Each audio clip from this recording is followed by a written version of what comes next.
Good afternoon, everyone. My name's Emily Becker, and I am here with Josh Smith. This program is brought to you a collaboration between my organization, Rural CAP, whose mission is to improve the lives of low-income Alaskans, and also with Tribes Extension, the Cooperative Extension for Tribes, and their mission is to improve food security and food sovereignty for tribes. And I'm so pleased to be here with Josh Smith. He is our wonderful, most generous plant nerd that is really changing the way we are growing native plants in Alaska. Absolutely. And I'm sorry for my pace in advance. When I go a million miles an hour. And thank goodness Emily's going to be here to pause me to be like, hey, you have questions, Josh. And I will definitely answer them to my best of my ability. So thank you for bearing with me, though. Yes. And also, you'll see the instructions in his slides about how to germinate seeds. I will put those in the chat too. I've got them in a G drive to share with everybody. All right. So hi, everybody. My name is Josh Smith, and I'm your resident plant geek. So thank you for bearing with me, and I can't wait to nerd out with you guys. Before I get into this, I want to acknowledge the fact that I'm a visitor on denied land. I want to pay forward my respect to the elders of past and present and the stewardship they've afforded in conjunction with this landscape since time immemorial. And it's my sincere hope through Indigenous leadership and initiatives and education, and maybe if I can share a little bit of knowledge back and forth, we can secure thousands of years and generations more of abundance on this landscape. So thank you for the opportunity, and hopefully that abundance starts with a lot more native plants and a lot more native berries. So let's talk about that, though. So a little bit more about me. I'm Josh Smith. I promise I'm not putting a sales pitch out here. I'm the owner of my own little hobby nursery, Dream Nursery, Bear Mountain Forest Nursery. And it's just basically the native plants have really kind of taken the center role in that nursery. And hopefully I can share more folks and we can open a lot more native plant nurseries here in the state of Alaska. So, oh, wait, there's kind of what we're going to be talking about today. So I talked about the land acknowledgement that I'm a visitor on denied land. I'm going to talk a little bit about me and like what my perspective is and how I grew up and why I am who I am.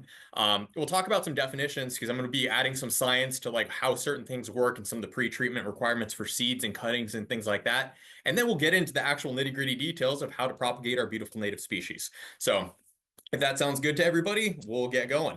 So a little bit about me. I grew up in the Fairbanks area, and so you can imagine the irony of being a plant person that grows up in Fairbanks, especially if you're trying to grow perennials. If you want to grow things like cabbage or even like early season corn and potatoes, it does great in Fairbanks. You have a 90-day growing season, almost 24 hours of daylight, 75 degrees every day. It's amazing.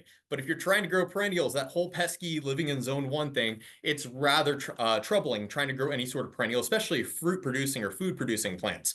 And so I learned fairly quickly, like trying to grow domestic blueberries or trying to grow domestic raspberries. A lot of the varieties that I wanted to bring into Alaska, they just didn't thrive, specifically in Fairbanks's climate. But I would look at our native species like, oh, hey, this domestic blueberry never thrives in this climate. It always burns and maybe it survives under the snow. Maybe I'll get a couple berries. But you go to the nearest black spruce bog and there's an abundance of our bog blueberries and lowbush cranberries and bog cranberries and cloudberries. And that always stuck with me. I'm like, there is something that about to be said with these native species growing on this landscape, evolving within this landscape. Why am I trying to grow these different species when we already have abundance growing here? And it kind of that seed planted in the back of my head, so to speak. And that's part of how I am here right now. Had to kind of figure out how to grow those. And then again, we'll talk about the science and everything. So before we get into it, when it comes to cultivating native species, there's some pre-treatment requirements because you can take a seed from a highbush actually highbush cranberry is probably not the best example, but you imagine like a bog blueberry, Vaccinium lignosum. If a seed falls in a bog in the fall, so let's say it ripens in August, falls in the bog at the end of August, if it tries germinating at that point, it may have a couple weeks before the first frost. So chances are that plant will not reach a point where it can grow and hit a point where it can go dormant and survive that first winter. So a lot of these plants have an ingrained dormancy, basically where there's a hormone in the embryo that keeps them from germinating. They have to actually undergo a winter in order to actually tell the seed that it's safe to germinate in the spring. So we actually replicate that through different means. But before we actually get into that, sorry, getting ahead of myself. So when it talks about growing our native species, the 3 methods I'm going to be talking about, we have our cuttings, we have our layers or layering or layers, and then we have seed. Seed is my preferential mode of going about it because seed is the least detrimental method when it comes to growing our native species, and you can also grow a lot more of them. But cuttings and layering would be faster, especially if you only need a couple of them. So when it comes to the layering, it's a clone. So just like if you were to like take a cutting off of a northern red currant or a swamp gooseberry, that cutting is going to be an exact clone of the parent. So if you take two cuttings and plant them next to each other, you're not going to get cross-pollination. You don't have that genetic diversity, and you may or may not get any berries. But it's one of those where if you take a cutting or a layer, it's one of those that it'll produce a lot faster. It's adult wood that may have already been producing berries. It's going to establish much quicker, and you're going to get a production much quicker. But then again, you have to have the genetic diversity, and it's also taking a cutting off of a plant that can be detrimental. And it's something that you have to, if you're doing that, you're exercising caution, making sure you're not taking too much from the plant. The plant can actually rebound after that cutting is taken. Layering is another option, especially things it's really easy with our ribes species, like our different currants and gooseberries, because they grow naturally along the ground. A layering is simply you lay the branch on the ground and pin it down with like a rock or a log, and naturally the roots, they have hormones within basically the leaf nodes that will eventually start rooting and basically layer itself, and then once it's established, you can divide that and you have a new plant that can be moved. But again, you can only do so many per plant without actually damaging the overall plant. And then seed grown, that's my preferential treatment because I can grow a lot of them, but you have to realize that while you have the genetic diversity and you can produce a lot of them, it's a lot slower. Growing a blueberry from seed could take anywhere between 5 and 10 years to produce a berry, while if you take a cutting, it could shorten that by a couple years. But we're hoping to speed that up by starting them early under grow lights. So when we talk about seeds, I kind of alluded to it a little bit earlier, where seeds, well, when they want to if they germinate in the fall, they probably won't survive and they won't actually pass on their genetics. So these seeds have kind of evolved to basically survive and replicate within the conditions. So that bog blueberry knows that if it germinates in the fall, it's probably not going to survive. So it has enough inherent hormone within the seed that keeps it dormant until the following spring when it can germinate. So that would be so to overcome that, basically to simulate that winter, so to speak, that's when we give it cold stratification, which is basically you keep it at between 33 and 40 degrees for a certain amount of days for that hormone to diminish so it's ready to germinate. Some seeds have double dormancy because they have trust issues. They don't believe that Alaska, basically, when they go to germinate, they basically go through a winter and they're like, we think Alaska's faking us out. I need an additional warm period and a cold period. We call that double dormancy. And you actually run into that with things like our highbush cranberries or our devil's club. So basically, they actually have to undergo a period of warm temperatures, warm being relative. So I usually, when I do them artificially, I do that at room temperature, but that could be fluctuating like summer temperatures. Anything that's above freezing, probably above 50 to 60 degrees, that's going to be classified as warm stratification. Usually that'll help wear on that seed coat and it'll start wearing down, but also it could help diminish the hormone. And then a lot of times those seeds need an additional cold period in order to germinate. But we'll talk a little bit more about that here in a little bit. And then we talk about scarification. When we talk, the reason scarification is important is a lot of seeds, if a blueberry just falls to the base of the parent plant and grows, it's cool, awesome. It's clearly a good spot for the plant, but the reality is that's not a good means of replicating and preserving genetics. Because if they're all growing in a small area, wherever the berry falls, it grows. A berry falls and it grows. All those genetics are condensed in a small area, and then all it takes is one disaster to come through and literally kill an entire berry population.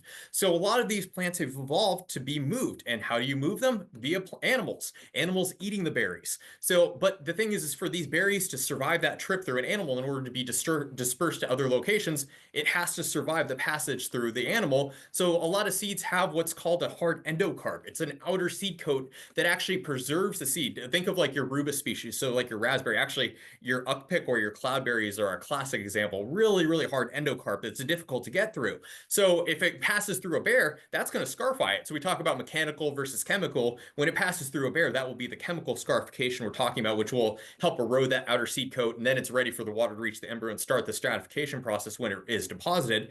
But if you're trying to replicate that indoors, I mean, you could try to have a pet bear and feed it cloudberries and collect the poop, but I think that'd be a little messy and probably a little problematic. So you have to figure out ways to kind of replicate that. Some people use scarification. They'll use like sandpaper. They'll physically abrade it. Some people use like a blender with water and nick the seed coats. Other people will give a chicken a force-fed diet of cloudberries and collect the chicken poop. But there's different means. And if you're actually a hardcore raspberry breeder, they use like battery acid and hydrochloric acid to erode the seed coats. I'm not that committed to that life. So I'll talk about how we have kind of overcome that through fermentation and mechanical scarification.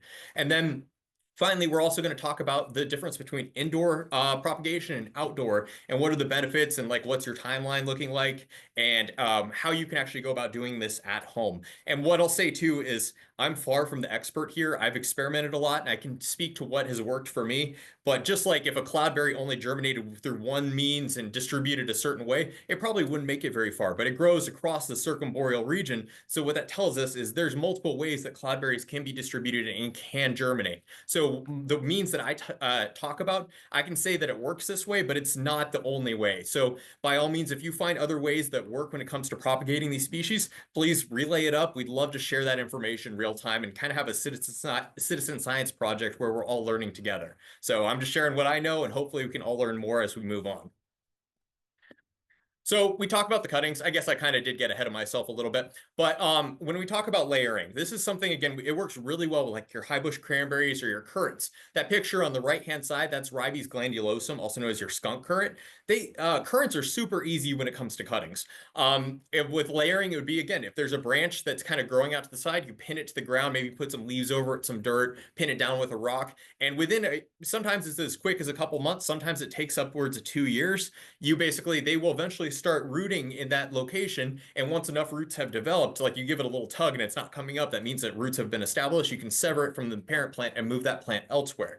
It is a genetic clone of the parent, so again, cross-pollination becomes an issue, but it's a great way, especially if you have a well-established plant, you layer 1 or 2 spots and it helps you grow more of them, especially if you only need a couple of them. But layering obviously wouldn't be a great option if you're trying to mass produce skunk currants. If you want to produce a lot of skunk currants and you have an established patch of skunk currants, cuttings are another option, and they're really easy. They're one of those where you take dormant cuttings and you stick them in dirt, and they're probably going to root, especially if they don't dry out in the meantime. Their currants and gooseberries are remarkably easy. I'm going to talk a little bit here about my sand propagation method, which I'm using for that skunk currant. Actually, that skunk currant picture was taken about a week ago. But I'm going to be talking about how that method has worked really well for me for our native currants and even some domestic currant cultivars. Another option you have for cuttings is softwood cuttings, which are taken in late summer. Usually when you get the new growth and it starts to slow down, you start to harden off a little bit. That's called softwood growth or semi-hardwood growth. And basically you harvest that, and then you have to have a high humidity environment, probably misting. You have to remove all but 2 leaves, snip it off, and hormone. That's going to be your quickest establishment when it comes to currants, but I'm not gonna lie, I've tried it, and unfortunately when you have that high humidity environment, there's a lot of molding issues. So I usually opt for my hardwood cuttings, but softwood cuttings are an option. When it comes to the actual hardwood cuttings, something that I like to use is what's called the sand propagation method, which is by far way too easy.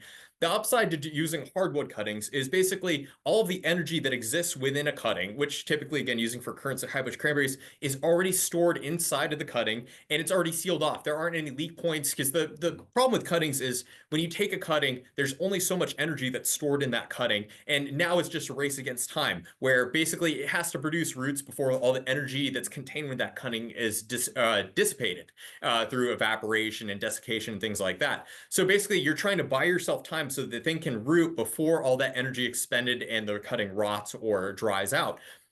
When you do a hardwood cutting, it's rather easy because it's already sealed off. It's already meant to survive the winter. So basically all the windows are closed, all the doors are closed, the cutting is fully contained. And then you put it in a nice moist environment with a nice media, dip it in a little bit of hormone. The thing is that buys you a lot of time versus a softwood cutting that needs a high humidity environment to keep it from desiccating quite as quickly. When I talk about the sand propagation method, it's actually the easiest way. Basically, I go out and, like, let's say I want to go propagate some Ribes glandulosum or your skunk currants. I'll go out there and collect cuttings. You have to collect them responsibly. You don't want to remove all the cuttings from your plant. It's one of those where you take one cutting and you cut into a couple sections and maybe go to the next plant. We're not trying to damage any native plants there. Make sure you have the proper permission too before you go collect cuttings, preferably on your property or a friend's property. But that's when basically you take those cuttings, you take them home. What I do then is I fill up a bowl with warm soapy water. I use a little bit of Dawn dish soap, and I take the cuttings and I dip them in there. I rinse them off. I don't soak them, but I'm trying to get rid of any debris, anything that could potentially feed mold that exists on the outside of the cutting, any foreign debris, dust, things like that that could possibly contaminate my sterile environment. And then I'll put them to air dry for a moment. And then what I do is I take the cuttings, then I dip the end in hormone. So I like Dip and Grow personally, but you can use Hormex as well.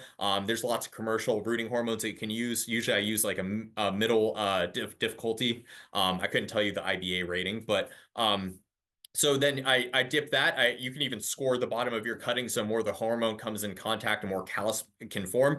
And then from there, what I do is I take a clear plastic tote. I buy playground sand from Lowe's because it's already washed. It doesn't have any sand in it. It's relatively sanitized. And I lay that down inside of a clear plastic tote. I water it and wet it down. And then I take the cuttings and I lay them down on top, or maybe dip the end that's stuck in the hormone into the sand. And I just lay that. You can put tons of them in there. The original inventor of the sand propagation method just lays them on top of the sand. I like to dip them in. Some species like their skunk currants root no matter what. There's other species like highbush cranberries that the only part that roots is actually what's submerged in the sand. So I put them in there, and then I put the lid over the clear plastic tote and put them under a grow light.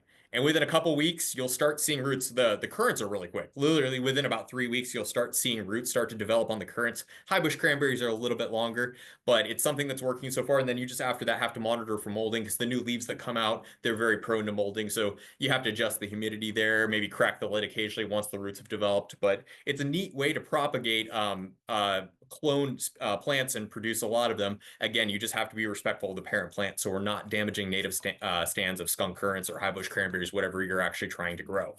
Okay, And I Josh, I'm gonna talked about interrupt you. how, sorry, go ahead. I'm gonna interrupt you for just a sec. Absolutely. So we got a few questions. First, an easy one. How strong a bleach solution do you use? So I actually don't use a bleach solution, but I can't really speak to that one. I'm basic. I just use warm water and a little bit of Dawn dish soap. It's probably not the best method. You could probably use hydrogen peroxide. You could probably use a very diluted bleach solution. I just couldn't speak to that specific amount. I know the original inventor of the sand propagation method, he used dish soap. So that's what I did, and I had pretty good success. But I would imagine if you use some sort of diluted bleach solution, you probably even run into less mold issues than I do. So I'll Yeah. get back to you on that one. Okay. And then a harder question. So about, taking clone cuttings, is there a loss of quality or degraded genetic information from cloning? And he was specifically asking about raspberries. So my understanding, and again, I far from the expert here, there is no what the degradation would be in genetic diversity. So if you clone the same raspberry time and time again, it'd be the same as like having a cultivar. Like if you're cloning your Canby raspberries or your Boyne raspberries, it would be just a genetic clone there. So if you want a uniform stand of raspberries, that's great. But then you open up yourself to the challenges whether there's disease pressure or pests that are very like maybe that selection or that cultivar would be prone to that maybe a genetically diverse raspberry wouldn't be. So I think you're kind of creating a little bit of a bottleneck when it comes to the genetic diversity, which is going to be resilience in the long term when it comes to pests and diseases. But it doesn't, I don't believe that it will cause any like degradation of the genetic quality of that specimen. It's just the diversity issue, I think. Hopefully that answers the question. Sounded good to me. And Nelson, if you have a follow-up question, just put it in the chat there. And then do you do this in the winter? Yes. Okay. So softwood cutting, if you wanted to take softwood cuttings, this is probably, it depends on like how much growth has been pushed, but you're looking at probably July, August for softwood cuttings or semi-hardwood cuttings. You basically want the new growth and you want basically green leaves that have come out on that new growth and you're removing two of them and cutting the others in half. It's a whole ordeal and I'm not great at it, so I can't really speak to like how well it works. I know you can use it for different raspberry species and different currants. Some folks do it with highbush cranberries with 100% success. I like my hardwood cuttings because they're a little more forgiving. But if you want to produce a bunch of cuttings really quickly and you have the misting station and you have the shade greenhouse ready, there's a gentleman in Manitoba. It's Oak Summit Nursery. He does a lot of softwood cuttings, and he's probably one of the experts in the field. So if you give his Instagram a follow, there's a lot of great information, especially in the summer when it comes to softwood cuttings. But hardwood cuttings, they can be anywhere between late fall, once the leaves have fallen and the plants have gone dormant, all the way through before they break dormancy. I've literally actually stuck hardwood currant cuttings in soil as they're breaking dormancy, and I still have good rooting. As long as they're not fully leafed out, because at that point now you have all these leaves that are just literally hemorrhaging water and nutrients that are contained within that stem. You're hemorrhaging that moisture to the atmosphere, and if you don't have roots to back that up to replenish that, the cutting's gonna desiccate. So Thank you. And then how about willow? Do they grow from cuttings? Oh, very much so. If you want to start with cuttings, actually, willows are what I would recommend because between black currants and many of our native willow species, they have so much hormone that exists within them. There's some folks, some holistic folks that actually use willow water as a rooting hormone. There's so much hormone ingrained because you have to figure willows are a pioneer species that if there's a disturbance along a river, the cuttings get damaged in ice jams and they get like jammed up in the gravel. They're going to start rooting if it's moist. And that's actually what helps stabilize the gravel bed after some sort of like geologic disturbance, whether that's a landslide, an ice jam, flooding. So willows, if you wanted to, you could even do that where you take willow cuttings and stick them in a vase of water and change out the water once a week. You'll see the roots start developing. And then you just have to gradually maybe add some sand and the roots will start developing in there. Then you have to harden it off to outdoor conditions. But if you want to just honestly give it a go, willows and water are the easiest one to start out with. And then if you want to start with the sand propagation method, any form of black currant, whether it's native or domestic variety, they root so easily, you guys. I recommend everybody should have black currants in their yard. Ooh, I'm getting excited. Okay. Do you clip both ends of the cuttings or do you only clip it off the parent plant? I'm sorry, what was that? Do you clip both ends when you cut it? So I think it depends. Like if I'm only taking one cutting for a plant, I just cut the last 6 inches of the plant. I'll leave the terminal bud there because it's one less leak point of basically a moisture and nutrients that exist within the cutting. But if like let's say I harvest a 2 foot section of growth and I'm cutting those into 6 inch segments, there will be some segments that are cut on both ends. And usually because they're pretty well sealed off, I'm not too worried about sealing off that end. You can do that if you want to, but the hardwood cuttings are usually pretty forgiving. But again, when you start delving into softwood cuttings, it's a whole different science that I'm not patient enough for. Awesome. Okay, there's a couple other questions, but we'll wait. I think we'll wait on those because they're related to, I think, other things. So Okay. keep going, Josh. Thank Okay, you. thanks, Emily. Okay, so those were cuttings. I'm only recently been delving into cuttings, so I can only speak to what's worked for me. I've gotten great success with my currants and gooseberries. Of our 6 species, I have 5 of them rooting right now of our currants and gooseberries, and then highbush cranberries are rooting as well. But I'm still fairly new in this realm, so I can't speak too much on that. So if anybody has experience, I'd love to learn from what you have to do. My real bread and butter are seeds. So when it comes to growing things from seed, that's when the stratification, the scarification, and the pre-treatment actually exists when it comes to growing these seeds. And this is where a lot of my energy is gone, and that's where a lot of this presentation is going to go as well. We talk about like, okay, we find a blueberry plant down in Girdwood that we really want to propagate. Like we love this blueberry and we want to have it in our yard. So the thing is, it's like when assuming you have the proper permission to go pick these berries. Again, don't go picking berries within space that may not be acceptable to do so. But the thing is, it's like I always just harvest the fresh berries. It's a lot less damaging than, oh, take a cutting from that plant. Yeah, could that be an option? But I want to, when I go out in the forest, I want to have the least amount of impact on that landscape as possible. And the most respectful way I can do that is I harvest a couple berries from a plant. I can grow hundreds of berry plants from that. And will it be it won't be genetically identical to the parent plant, but you know it has some pretty good genetics if it comes from that parent. So when it comes to actually like blueberries and raspberries, if I basically, let's say I go down to Girdwood and I pick some early blueberries, Vaccinium ovalifolium, and I want to now grow these, I'm going to take these fresh berries back home and basically, okay, now the seeds are contained in the berries. And I'm like, well, how do I get these out? Well, this is where I use what's called the blender method. So basically I put 1 part berries in the bottom of the blender. It's a cup, less than half a cup typically, and then 4 to 5 parts water, if not even more. And basically then I blend it up. With blueberries, I'll blend it anywhere between 5 and 8 seconds because the seeds are small. You're not going to damage them with the blender blade. With things like raspberries, like your cloudberries or your salmonberries, the seeds are much larger. So usually I only pulse them for 2 or 3 seconds. I blend that, and what happens is I made a really great blueberry smoothie. But what happens is the fully developed seeds that are suspended in that solution, they're heavier than the pulp and they're heavier than the water. So you watch the little seeds start dropping out of the water column, settling to the bottom as the pulp starts rising to the top. And basically you'll start seeing a clear delineation between the pulp and the seeds at the bottom. You actually see like a layer of colored water in between. And so that once everything's settled out, I'm not seeing any more movement, I will then open up my blender and I'll pour off the top half of the solution, and a vast majority of the pulp will actually pour off with that solution. Once I've done that, I'll see there's a little bit of pulp at the bottom. That's fine. add some fresh water, repeat the process. This time I may only pulse it for 1 or 2 seconds, maybe just agitate the little bit of pulp that's at the bottom still and agitate those seeds. I'll do that, let it settle again. You'll see the seeds will sink a lot faster this time. The pulp is going to separate, and then I pour off the pulp. And each time I do this, after the second or third time, you don't even have to blend it anymore. You're just adding more water, letting it settle out, pouring more of the pulp after each time. After, you'll start noticing the water gets clear, you'll have less pulp each time. And after, with cloudberries, it could be 3 cycles and you have clean seed. With things like our early blueberries, there's a lot of pigment, so it takes like 5 to 6, maybe 7 cycles. But by the end of it, you have nothing but clean seed at the bottom, which is pretty important.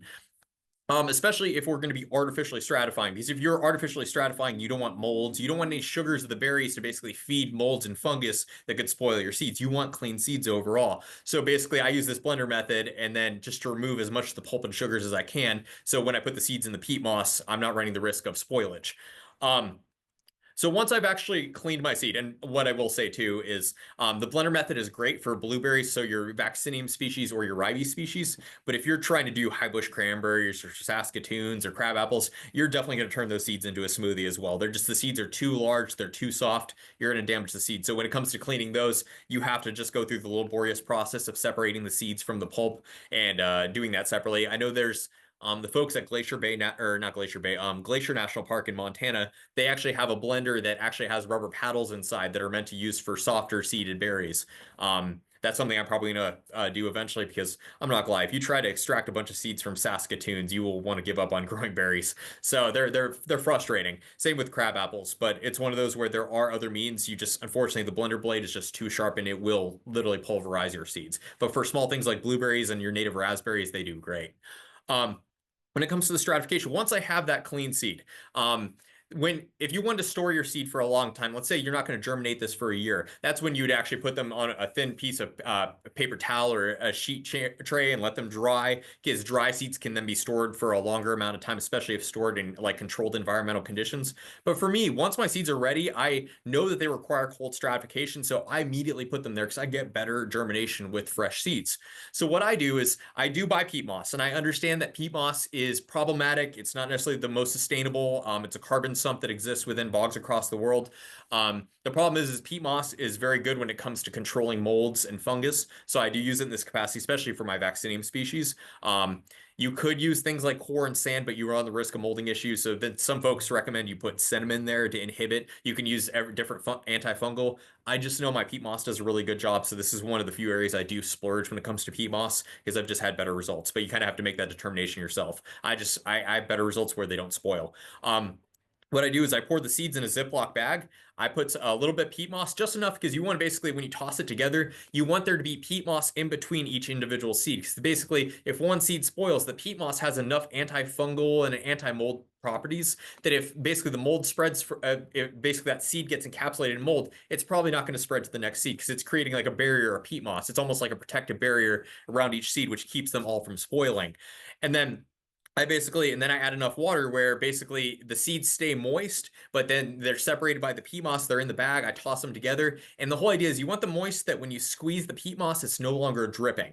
And then I put it in the Ziploc bag, and that's when stratification begins.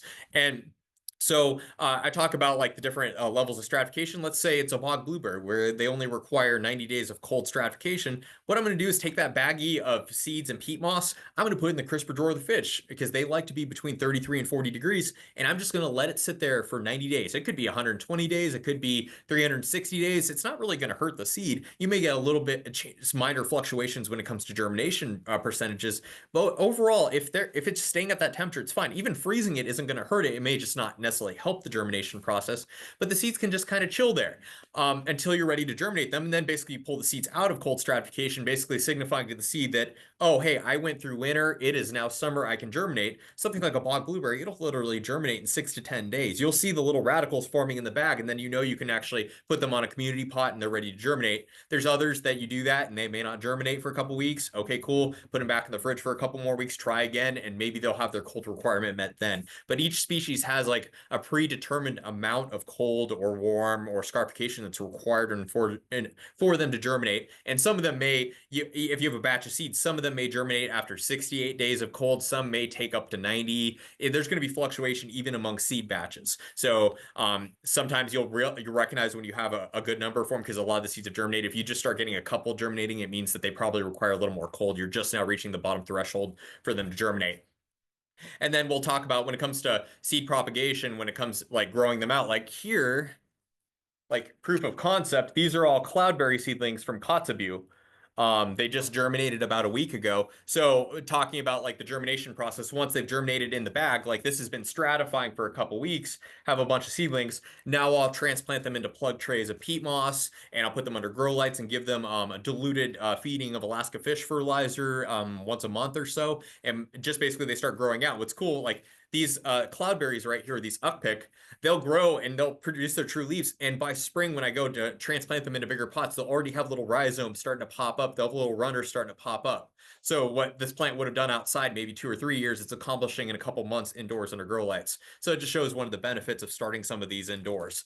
And then just like if you had like a cabbage start, or if you started any sort of flower that basically you grow them indoors in a controlled environment, and then you take them outside, you have to harden them out. They have to be acclimated to outdoor conditions. So you start in the shade and gradually introduce them to more sun. And after a couple weeks, they'll be ready for outdoor conditions. But that's still a consideration, even if these are native species. If they've been treated the spoiled life growing indoors under grow lights, they'll have to be acclimated to real Alaska. So something to keep in mind. So I kind of wanted to show some proof of concept when it comes to growing native species. So here is just a couple, I like pictures, so I don't know about you guys, but I just want to show you guys some of the species I've harvested historically and so basically what they actually look like when you grow them from seed. So the first and foremost, this is my favorite, and if you're going to start blueberries from seed, this species is so forgiving, and I think anybody can do these. Vaccinium lignosum, also known as your bog blueberry, it's the most widespread species across Alaska. If you make it north of the Alaska Range, it's the only species of blueberry you'll find. These are basically, if you go up to Arctic Valley, if you go up to Hatchers above Archangel, like towards the mine, if you go anywhere in the lowlands of the Kenai, up towards Fairbanks or up towards Glen Allen, this is the species you're going to find. And it's by far the easiest. You go harvest these berries, and the method I just explained when it comes to blender and cold stratification, they germinate really quickly. And literally by their 1 month birthday, they'll already be 2 inches tall. These plugs that you see on the right-hand side, they were started in November, and this is me planting them out in May. Some of the plants were already 8 inches tall. So it goes to show that our bog blueberries, I don't want to call them weeds, but they kind of act like weeds, guys. So I think if you want to grow a blueberry from seed, this is the species to start out with. And the others take a little more time, a little more patience, but they're doable as well. All right, Josh, I've got a couple questions real quick. Absolutely. One, is a dough blade necessary? I feel like you don't use a dough blade. I'm not familiar. What is a dough blade? You know, like in a blender, it's like a little bit softer for mixing Oh, dough. ooh, that could be. I mean, I would love to know if that works. I'm not familiar, but it seems like that would have a similar effect to like the rubber paddles that Glacier National Park works. So Yeah, I would love if that works for somebody, please let me know because I would love to try that because I'm not gonna lie, trying to clean Saskatoon seeds, it makes me want to give up on growing native species. Mind you, I won't, but it's exhausting. So good. I love Saskatoons. So also, what about collecting like moss that's fallen on the ground? Is that maybe a good thing to collect for your medium?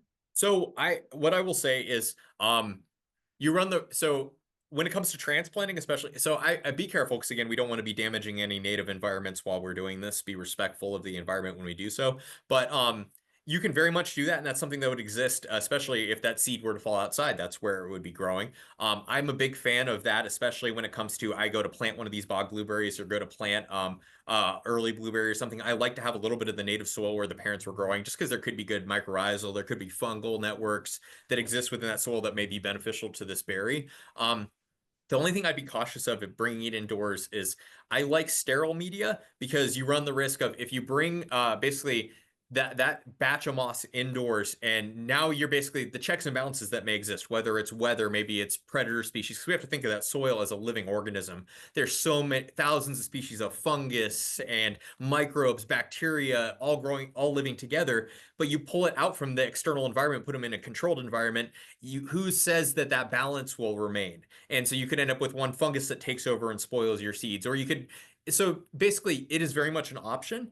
Something and unfortunately would kind of defeat the purpose. If I'm bringing media in from outdoors, indoors, I'm going to sterilize it first. So I'll boil it in water and hopefully kill anything that could potentially spoil my seeds, but then you kill anything that could be beneficial there. So I like just my basic peat moss that I do boil before I use it, because peat moss is also, fungus gnats love peat moss and fungus gnats are the devil. So it's one of those where it is an option, but you run the risk of introducing and maybe bring something in that is no longer kept in checks and balances because it's no longer part of the ecosystem. So it is an option, but I would just tread lightly and be careful there. Thank you. And if you are lucky enough to have some bog blueberry in your freezer right now, can you use those that have been frozen before? Very much so. I actually just pulled out a batch that I picked on Baldy. It was like 4 days ago, and I just actually mixed them with peat moss the other day.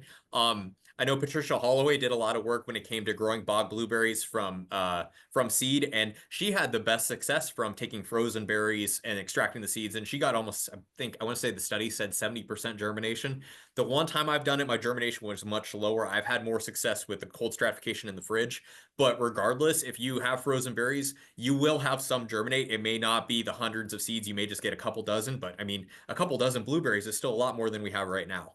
So you have to figure each berry has potentially dozens of seeds in it. So if you have frozen blueberries in your freezer right now, you can do that and literally just extract the seeds and germinate them, and you'll get a couple to germinate. So, and if you have different degrees, if you've had berries sitting there for a year and you get great germination, please let me know. I'd love to be able to kind of add to the knowledge that we have so far. I've had the best luck with refrigeration, but that is not the rule.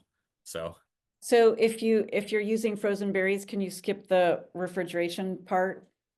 So I did this. So what I'll say is, I can only speak to my one experience where I froze berries that I received from Fairbanks, and I went to germinate them. I used the cold, or I basically blended them up, put them in peat moss in a bag, and then put the peat moss on the counter because I'm like, okay, well, they already got some cold treatment. Maybe the hormone has dropped enough. I did it. I got about a dozen to germinate out of probably a couple hundred berries. So I still have those couple dozen plants growing at home and still a dozen more plants than I have.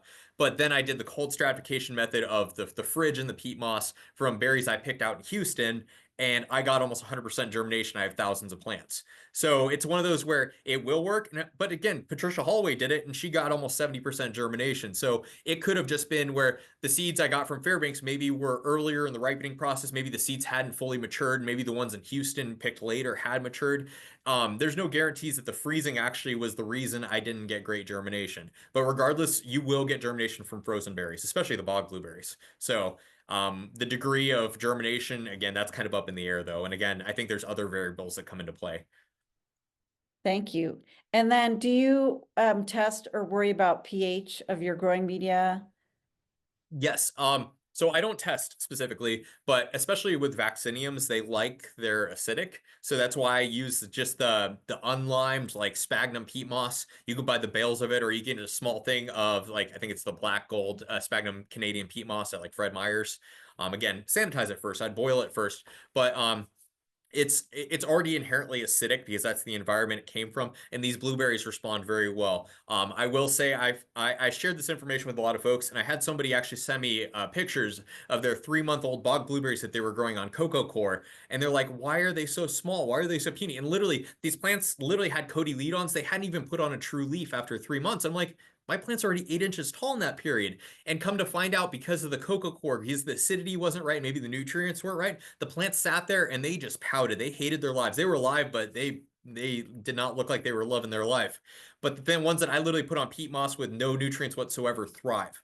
So there's definitely something to be said about using the pure peat moss when it comes to specifically vacciniums. When you start working into your rubus or your ribes species, so like your raspberries or your currants or gooseberries, they're not as picky when it comes to pH, so you can get away with cocoa coir and other medias. But if you're doing vacciniums like your blueberries, huckleberries, or cranberries, I would definitely stick with peat moss because they just respond very well because that's where they would grow. Awesome. Thank you. I'll let you keep going and we'll save, there's some other good questions, but we'll save them. Okay, sounds good. Thanks, Emily. So the bog blueberries, again, highly recommend if you want to grow a berry from seed. This is one of the easiest ones. And if you have frozen bog blueberries in your freezer, you can literally start these today, and they will probably grow within about a week or two. And they actually grow really quickly. Get them under grow lights. Once they have a couple true leaves, give them a shot of fish emulsion, and they're happy as can be. And I think everybody can grow these ones, and they're super resilient. Next slide. Okay, I'm not gonna lie. This, as a plant geek, this was always my bucket list plant. I absolutely love this one, and a lot of people don't even know this exists. There's another species of blueberry that grows high up in the alpine called Vaccinium cespitosum. It's called your dwarf huckleberry. It grows throughout North America, down to basically the mountains of Mexico, and in the northernmost portion of their range is the south slope of the Alaska range. This is a species that it's closely related to like the early blueberries or even the huckleberries you'd have down in the lower 48, especially in the West. They're sweeter than a lot of our native species, but they're tiny. Like you go up to Arctic Valley, these are going to be 6 inches tall, hiding underneath the bog blueberries. The berries may be the size of your pinky nail, but they're seedy and they're sweet. So you would imagine ever since I was a kid, I was reading about these plants, and I was always obsessed with the fact that you look at that plant right there on the left, there's literally more berries than plant. And so I was like, as a kid, I always wanted to find this plant. And so you would imagine my excitement the first time I stumbled upon these at Hatcher's Pass. And so I pulled out 3 different Ziplocs and I was collecting each different species of blueberry because you have 3 different species growing all together. And so this species I replicated with the same process as I did the bog blueberries. And why, mind you, they took probably 2.5 to 3, maybe 4 weeks to germinate. But once they did, they actually grew relatively quickly. And the proof of concept, these are the plugs of the Vaccinium cespitosum from berries we picked up at Hatcher's Pass. So it takes a little longer. These ones are a little less forgiving. I would definitely start with the bog blueberries, but these are very much doable. And they're a lovely like ground cover blueberry, and I think they belong in like rock gardens and stuff. Next, if you've ever gone to pick the highbush blues, whether it's up at Archangel Road, up at Hatcher Pass, or you're down in Girdwood or Whittier or down in Seward, this is the primary species. And then once you make it down the coastal rainforest, it starts mixing with the Alaska blueberries, the Vaccinium alaskaens. But this is going to be your highbush blueberry. A quick little sideline on these ones. These were actually pharmaceutical companies were looking for the longest time to try to extract the anthocyanin antioxidants that exist within these blueberries for like a supplement because they're so rich. They're so much higher in the anthocyanins than even domestic blueberries. Then they just found out they couldn't pick enough to actually do that. But this species is actually extremely easy to germinate. Use the same process as the bog blueberries. They take 2.5 to 4 weeks to germinate, and they sit there, and even by their 1 month birthday, they're maybe a third of an inch tall. They're really slow, but once they get going, they grow quickly, and they'll grow a couple inches tall. They'll stop growing, and then they start branching out from the Cody lead-ons. You'll actually, if you start them in November, which is how long it takes from fresh berries to cold stratification to be done, by the time May rolls around, you'll have 3 to 4 inch tall plants, and then they'll grow more that season as well, especially if you give them a nice little dose of organic acid-loving fertilizer that you can get at Alaska Mill and Feed. But highly recommend. They're really easy. They just like moist spots. So if you have a moist spot and it's nice and acidic, these will thrive. Okay, so I talk about all these instructions when it comes to growing, and I know Emily is going to be able to put this in the chat as well. I learned from my last presentation that make sure it's black letters, but this is the process I used for the bog blueberries. I kind of talked through this whole process, but this is what it looks like. The first couple steps talk about how I extract the seeds from the berries, and then once I extracted the seeds, I put them in a Ziploc bag with the peat moss and toss them around. So there's a mixing of the peat moss and the seeds, so they're evenly distributed. Make sure it's not overly saturated. Make sure it no longer drips. Put it in the fridge, crisper drawer of the fridge, preferably not frozen. It won't hurt them to freeze, but it may or may not help or may slow down the process. Put them in the crisper drawer of the fridge. Leave them for 3 months minimum. It could be 4 months. It's not necessarily going to hurt the seeds. And then when they're ready to germinate, once they've sat there, usually it's right around my birthday, mid-November when they're ready, I pull that Ziploc bag out of the fridge and I just leave it on the counter out of the sun, but nice warm, basically telling the seeds that, oh, hey guys, winter has finished, spring has arrived, and just watch that baggie. And with your bog blueberries, you'll start seeing the little Cody lead on, you'll start seeing the little radicals form within about a week, but then your other species of blueberries and like low bush cranberries, they take a couple weeks. But if you don't see any life within about a month, put the bag of seeds back in the fridge for a couple weeks, try again, and you'll get germination. And what I will say too is this process also works for thimbleberries, your Rubus parviflorus. Actually, I think putting the seeds from thimbleberries in the fridge is the only thing holding them back. Is you take fresh thimbleberry seeds, they germinate. You put them in the fridge and pull them out, they germinate with vengeance. So basically, you're just slowing them down. Otherwise, you'll have thimbleberries that germinate in October, and then suddenly you have to keep them alive until May, and they'll be 3 feet tall. Ask me how I know. But honestly, with following these instructions, this can be replicated with pretty much any of our blueberry or low bush cranberry or huckleberry species. And I will throw a little nugget out there. There's always the great debate of, oh, that's a huckleberry, that's a blueberry. Folks, those are common names for a whole slew of species in the Vaccinium genus. Both names are interchangeable, and nobody's really wrong for using either or. It's kind of like the salmonberry debate between like Bethel and Sitka, where there's only one real salmonberry, but folks in both regions say their salmonberry is the real salmonberry. Common names are just that. They're common and they're influenced by regions, cultures, and individual preference. So folks can call things what they want. And correcting somebody on the common name is kind of like correcting somebody on their favorite color. It's kind of like, let's not do that. But if there's confusion as to what species people are referencing, you can always go back to the scientific name if there's confusion. But otherwise, the huckleberry versus blueberry debate, they're interchangeable terms for the same species. So just neat little nugget. When you go onto the berry picking pages, people will fight to the death. It's not worth engaging. Just know that both are correct. So sorry, little nugget there. So hopefully everybody got everything they need to hear, but Emily will also be putting these instructions in the chat. So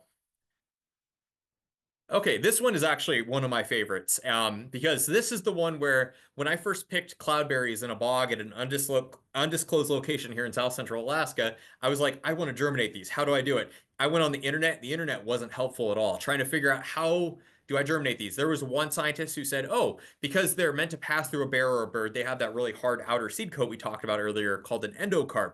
And so they're like, oh, well, you have to basically break through that endocarp and get them to germinate. So some people are like, oh, you need to sand them to oblivion. Some people said they have to pass through a bear, or they have to pass through a bird. Other people, they said some people you could take like little snips and cut the endocarp off or cut a hole in it.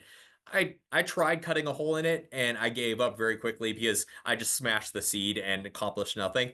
And so I was like, okay, well, this leaves me only so many options. I don't have any pet bears, so that is not an option. So I do have pet chickens though. So do I pass this through a chicken and then collect the chicken poop? And while I don't have many plant morals or morals whatsoever, I realized I do have morals against having chicken poop in my house. So I realized, okay, that is not the option. So basically, as I sat here and pondered, this bag of uckpick or cloudberries I had sat in my fridge. And as we got groceries, I put groceries over them, not paying attention. It was about a month later that I pulled groceries out. I saw this bag of fermenting cloudberries in the back. I'm like, oh my gosh, I should have done something with that. I don't know what to do. And so I was like, well, it's acidic juice and they're fermenting. So I'm like, that couldn't hurt the seed coat. So then I took the fermented berries. I used the blender method I used with the blueberries. I extracted the seeds within like 2 or 3 cycles of pouring the pulp off and letting the seeds settle. I had clean pick seeds. So by then I put them in a little jar of water just to watch them. I let them soak for 24 to 48 hours. Cause I'm like,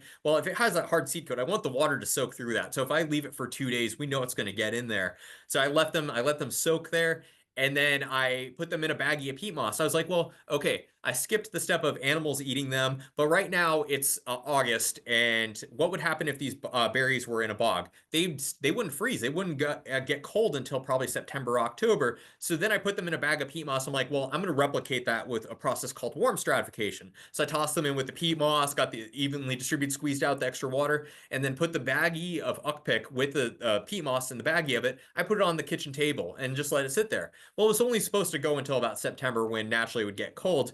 Guess who forgot about them again? So I remembered it was like late October, early November, and I found them sitting there because I'd put stuff over them. You're going to see a recurring theme with Josh here. And I was like, oh my gosh, I need to do something with these. So I just like panicked through them in the fridge because I'm like, I need to do something. And I let them sit there in the crisper drawer of the fridge. And it was right around New Year's that year. As I pulled them out, I was like, they're not rotten yet. I'm curious. I pulled them out, put them on the counter just to see what would happen. Within a week, I started seeing the first little radicals pop up. And I was like, wait, what? That actually worked? So the first germination, I had maybe 25 germinate, which it wasn't great, but that was definitely 25 more cloudberries than I had before. I put them back in the fridge. I'm like, well, maybe I lucked out. Maybe these couple were ready. Maybe they haven't reached their full cold stratification requirements. So I put them back in for 2, 3, 4 weeks, pulled them back out. I got another flush of seedlings. I did that 3 or 4 times. I got almost 100% germination. And to the point where literally we had folks reaching out from all across the world after sharing this information of, hey, how did you do that? We want to replicate this. So mind you, all those steps that happen, a lot of it is Josh forgot about the berries, then remembered about the berries and panicked about the berries and then did the thing with the berries. But the thing is in the end, it worked. I don't know what variables are not necessary. I don't know if the fermentation was necessary. I don't know if the blender mechanically scarified them or if the fermentation was needed. I did try one variable this year. I removed the warm stratification period and put one single bag in just the fridge, and I got some germination. So I don't know if the warm stratification helps or not.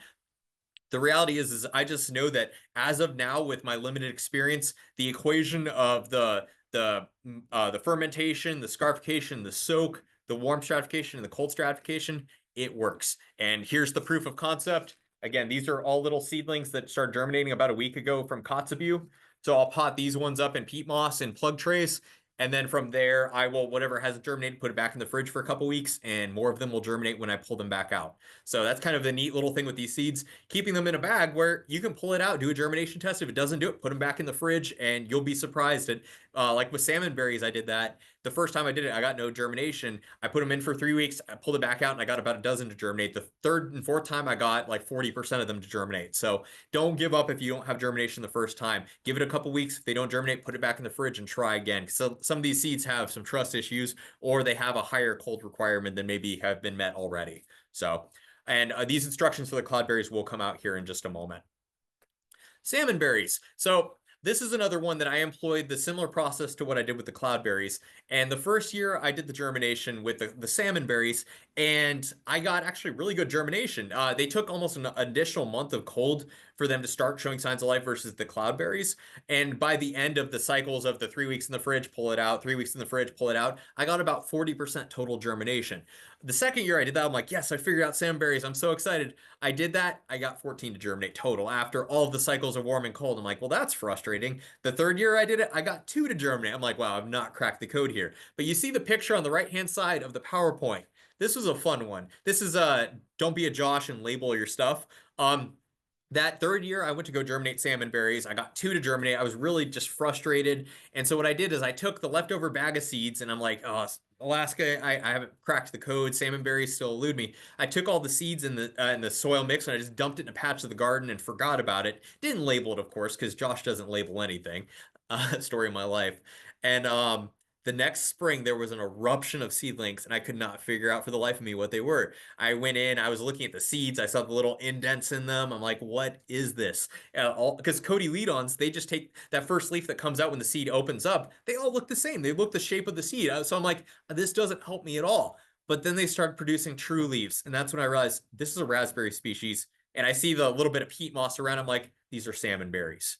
So I realized with the salmon berries, I could artificially stratify them all day long. Alaska does it better.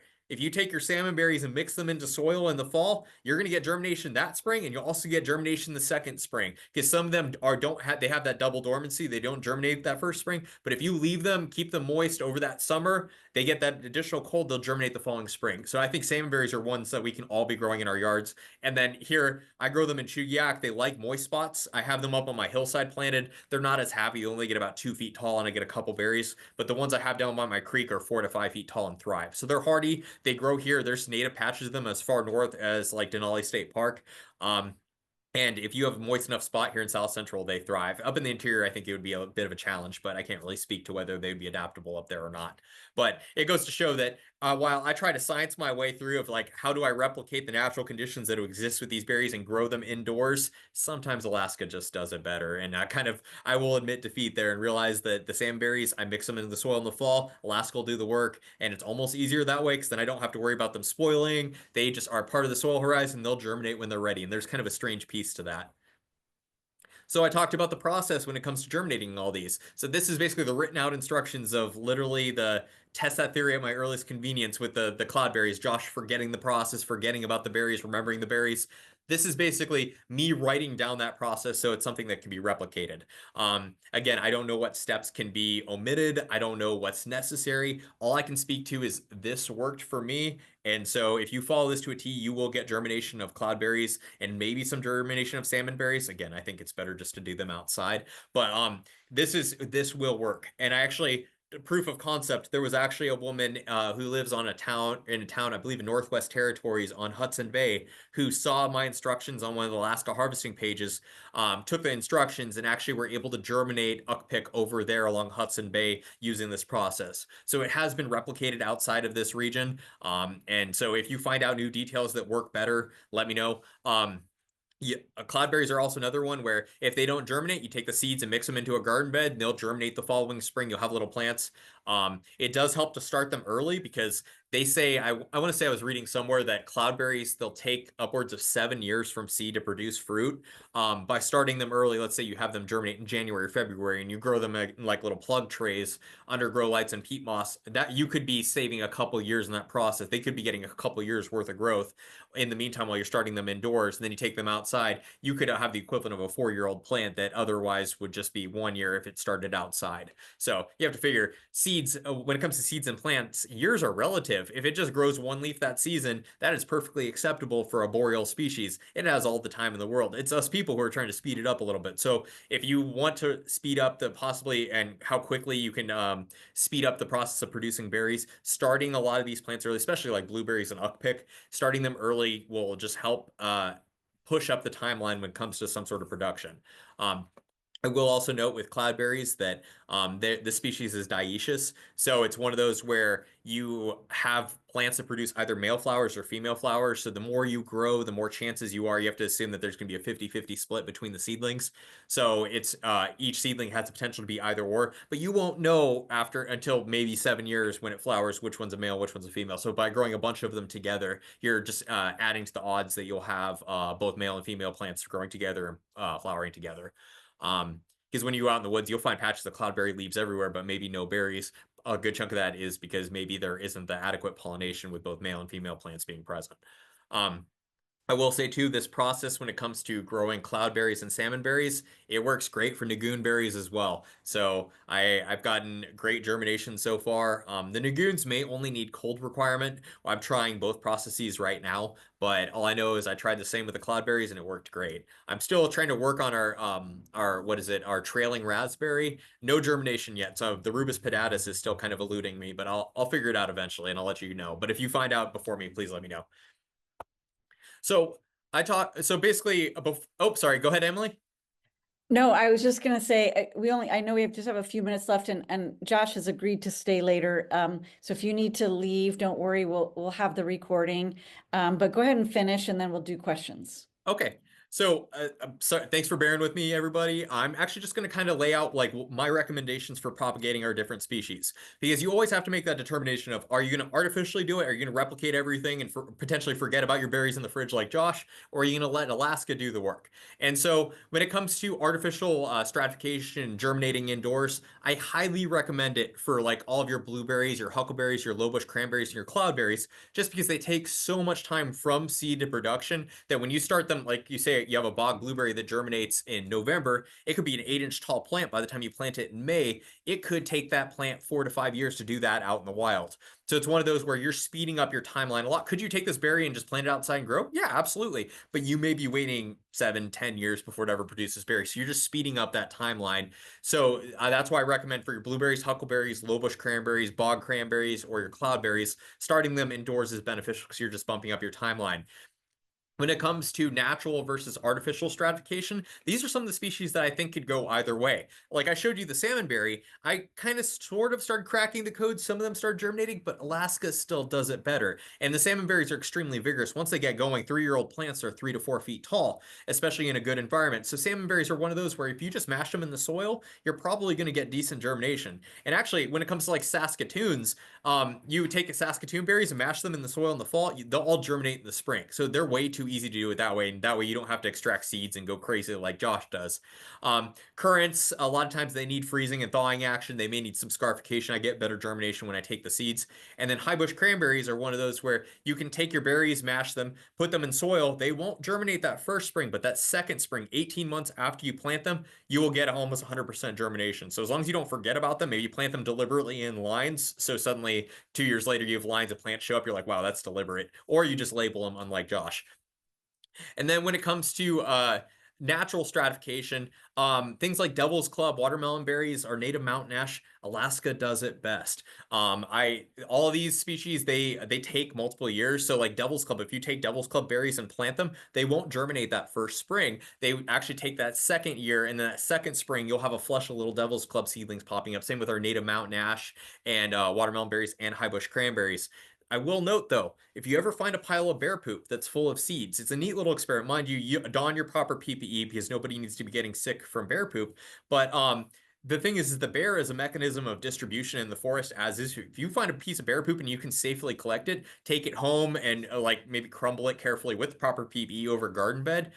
Basically the bear has scarified all those seeds by passing through the GI tract, so the seeds have been primed to germinate. I did that this last year. I took bear poop and planted them, and I had dozens and dozens of Devil's Club seedlings and watermelon berry seedlings, and I had lots of currants pop up. It was a neat little assortment of what the bear had been eating, and they all germinate because the bear basically did all the work for me. There's no blender needed, nothing. Literally, they were even fertilized and ready to go. So first thing in the spring, they were ready to grow. I did have some choke cherries pop up there. Unfortunately, the bears are eating choke cherries too, but it was a neat little experiment to see what the bears are eating. And also, Yogi did all the work collecting my seeds for me, and now I'm growing them.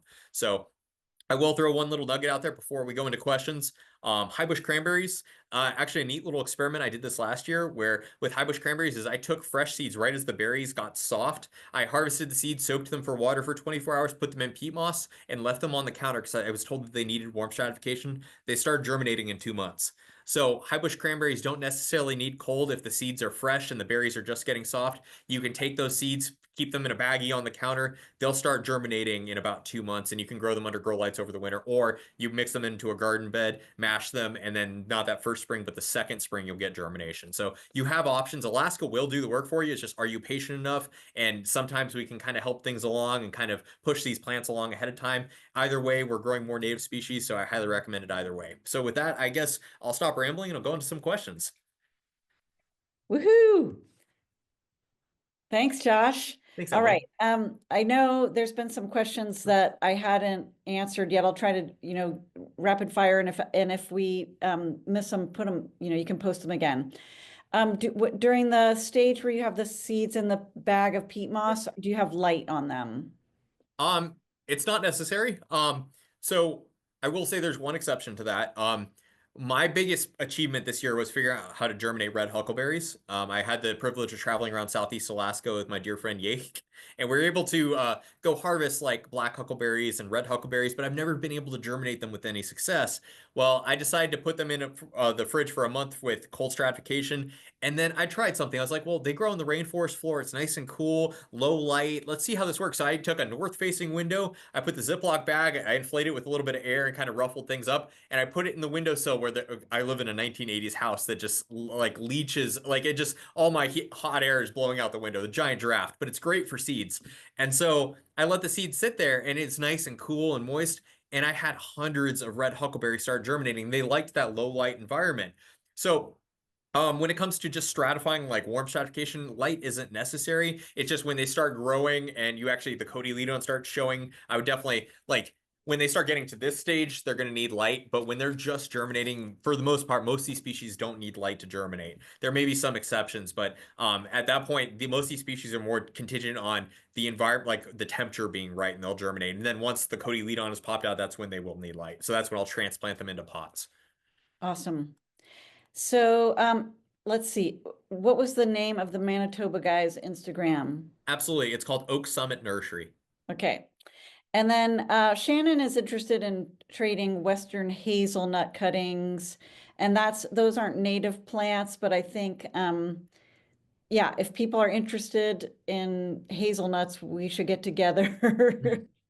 So that's a whole other thing. Josh, if you want to talk about hazelnuts really quickly. Absolutely. So that's another one I'm growing. More experimenting with them as a food crop, because I think they're value added when it comes to like alley cropping, where we're experimenting at the Matt Newsk Experiment Farm with hybrid hazelnuts from North Dakota. First and foremost, I will say that with our lessons with choke cherries, nobody wants to introduce the next invasive species, and that's at the forefront of every conversation of growing a new species. Hazelnuts lack the evolutionary characteristics of an invader. Too large a seed, they're not bird distributed except for maybe a gray jay. And if one were to volunteer on the edge of a field, a moose would eat it to oblivion because it's related to an alder and a birch. And because you have to have two planted right next to each other for wind pollination, if one shows up on the end of the field, then it'll never produce hazelnuts. So I just kind of want to throw that out there that we have to have respect for the landscape that we're on. That way we're not causing problems like with the choke cherries. But we're experimenting with hazelnuts, especially in the face of climate change, growing perennial food crops to sequester atmospheric carbon, reduce water erosion, wind erosion, and produce an abundant crop that will produce regardless. So imagine this, if you have a field of potatoes and every 25 feet of potatoes, you sacrifice maybe a 5-foot band, you mulch it and plant a row of hazelnuts there. Yes, the potato farmer may take a 5% hit on his field, but in the end, you end up with rows of hazelnuts that fill in, and you end up with a farmer that can produce two crops within the same space, also having the added benefit of the hazelnuts will reduce water erosion, wind erosion, and will also sequester atmospheric carbon and also start building up the fungal network, and organic material will build up on the soil. And so it's kind of a neat little experiment we're doing to see if we can develop perennial food crops here in the state of Alaska. But there, I will speak to like the Western hazelnuts. There's actually a community in northern British Columbia along the Skeena River Valley called Hazelton. That actually was it's named after the indigenous folks in that region actually brought hazelnuts from modern day Vancouver and modern day Kelowna and brought the hazelnuts into that region and grew the beaked hazelnut as a crop that has still flourished. There's almost like food forests there in northern British Columbia from the indigenous people. And they're actually using the hazelnuts as evidence to the Canadian government that they have rights to that land because they've been stewards of that land for over 7,000 years. And they're using the hazelnuts as part of the conversation of land back and giving indigenous people back the land that they have the right to. So it's a really neat conversation. So hazelnuts, they're a neat one to grow as a food crop here, and they literally have no invasive potential here. So I think there are some species we can grow that are non-native that will add value when it comes to food, and I think hazelnuts are one of them. So I'm sorry, that was a lot of rambling that had nothing to do No, with Shannon having hazelnuts. thank you. And then Trina is offering you some silverberry seeds if you don't have any. I actually have Um, lots, but I very much appreciate it. I just ask that maybe if you have extras, maybe share with your neighbors. I went out to the Palmer Hay Flats and I found a bunch of them growing, so I have a bunch stratifying. They're a fun one because I thought, oh, hey, they need warm stratification. So, because I was reading, unfortunately, the internet doesn't always apply to Alaska native species. And so I read that silverberry needed warm stratification. So I collected the seeds, soaked them in water, put them in peat moss, put them on the counter. Within a week, they had all germinated, and this was in October. I'm like, this, no, they did not need warm stratification. So I have a lot of silverberry seedlings, need to say. That's awesome. It's a great native plant. And so speaking of that, uh, so for propagating plants that are not native, propagating plants that are not berries, Yeah. I strongly recommend Pat Holloway's book Oh, about yes. it. I know the Alaska Native Plant Society has some copies of her book. And then other books, what other books do you recommend for growing native plants? I am a glutton for the internet. So, and unfortunately, the internet has a lot of bad information on it. So, um, I would definitely like if when it comes to publications, like bar none, it's Patricia Holloway's publications. I pester her all the time when it comes to like, hey, what do I do here? What do I do here? Poor she's a superstar. So and her knowledge is like second to none. So I highly recommend her publications. Any literature I found about propagating these species before I started, where it was literally the author was Patricia Holloway. So highly recommend any of those publications. And then just know that when we experiment with Alaska species, the internet is sometimes it helps, sometimes it doesn't. And I've found a lot of things do not apply to Alaska species. So don't be afraid to kind of experiment yourself and you'll be surprised. Some things work. Again, having silverberries germinate with no stratification or highbush cranberries germinate from fresh seed. The internet never told me about that. So I'm kind of learning as I go. How about, have you experimented at all with creeping dogwood? Yes, absolutely. They just require cold stratification and they germinate readily. So I have some, I'm running my first germination test with them right now. I have an amazing friend who lives in Chuyak who literally has like the most amazing carpet of creeping dogwood I've ever seen in my life. Like literally the carpet, like the forest floor is orange with berries and just like giant clusters. So I collected almost a full baggie of those. And mind you, collecting the seeds from that, the blender doesn't work great. I've learned that the hard way. But the thing is like I tried a couple last year and I got almost 100% germination after 90 days of cold. So the cold moist stratification seems to work pretty well. But you can also, again, if you can do it responsibly, they can also be divided via rhizome. So if you dig down and you get a little bit of the rhizome and pot that up, keep it moist. Same with Nagoon berries. If you actually can divide the rhizome, they will root readily. It's just one of those where if you do it responsibly and you're not damaging and make sure you have the proper permission, you're not damaging anybody else's plants. And that's actually a good segue into a much larger question, which is, and I know we have some other experts online here, so maybe we can get some other just perspectives. But how do you go about finding a good place to collect plants? Um, So plants, I'm careful about collecting any sort of plants unless I have permission from the landscape or from the people whose land it is. Like if I'm on indigenous land, I need to make sure that I'm speaking with the appropriate people. If I'm like when it comes to private property owners, if I'm collecting physical plants, I'll talk to them. It gets really muddy when it comes to collecting seeds. Because cuttings are one of those where yes, like I treat that as I'm collecting a plant, so I need to have the proper permission to collect said plant because you are taking physically a piece of the plant from the landscape. Collecting berries, I view that as I'm picking, like I could be eating them, but instead I'm growing them. But even then, it gets a little bit muddy because you're collecting seeds. So you have to know like what land you're actually on or whether you have the permission. Come to find out, like if you're collecting seed in Matsu, you're supposed to have like a $25 license when you do that. The Chugach State Forest is going to have different rules than the Chugach National Forest versus the Kenai Wildlife Refuge versus the Anchorage Municipality versus private land. So I know Pat is working on a publication to kind of navigate all that information. I saw a Facebook post recently where she's trying to gather that information, which I cannot wait to delve into that because I have no idea. But it's one of those where if you know the owners or you know the stewards of that landscape, talking with them is probably your best bet. Like if you're up in the Copper River Basin, if you're not indigenous, you're not supposed to pick the native berries there because those are Atna berries. So it's one of those just know whose land you're on and whether you have the proper permission. That's if I'm in a public use area where I'm picking berries, I could be eating them. I don't feel bad growing them. I feel like I'm just producing more of them, but that may not necessarily be the right answer for everybody. So just tread on the side of caution. And if you're actually collecting plants, make sure you have the proper permission or if there's permits or anything like that. But I'm not too keen on that information. Yeah, if you have something to add on that, you can raise your hand and let us know. That'd be great. Let's see. The mountain ash, the native mountain ash, Yep. was that difficult?